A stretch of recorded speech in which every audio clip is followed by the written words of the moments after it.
Okay, so let's look at some peripheral nerve entrapment sites in and around the elbow here while we've got our clients face up, or supine for that matter. So we've talked about the radial nerve coming down through here.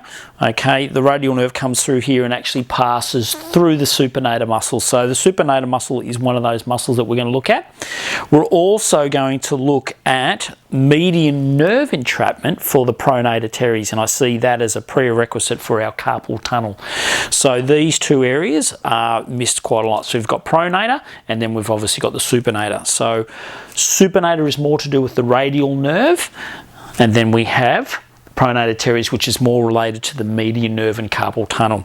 Now remember that the radial nerve here, when we talk about entrapments, we're talking about radial nerve entrapments. The most common one we talk about is radial tunnel syndrome, okay, which mimics lateral elbow pain beautifully. Okay, so you'll tend to get a lot of the referral out here into the lateral elbow as opposed to in here itself.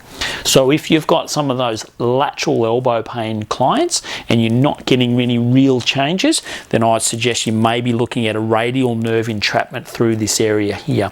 Now I see a lot of this radial nerve entrapment primarily with a lot of people doing wide grip chin-ups. You tend to find that they obviously get entrapped through here and then also through here, and they do tend to think they've got more of a biceps tendon issue and lateral elbow pain.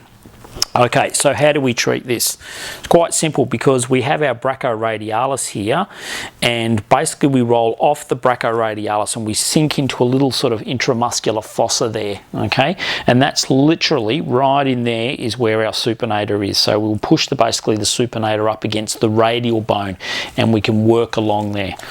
So a little bit of cream here, quite simple, okay?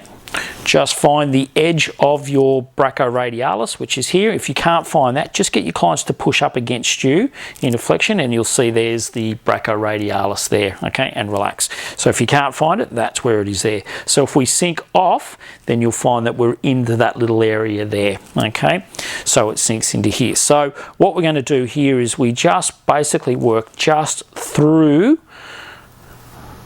along the length here, but not with our fingers. So I'm going to use, and not our thumbs, because I don't want us to go in here with our thumbs, because that's once again not going to be great for our thumbs doing lots of that work. So we're going to come in here, we're actually going to use this part of our pointer finger, so just going into so we can sink into this, okay? So we come off the edge of that brachioradialis, we can sink down into that area there, and then what we're going to do is just slowly supinate out of pronation, working along the length.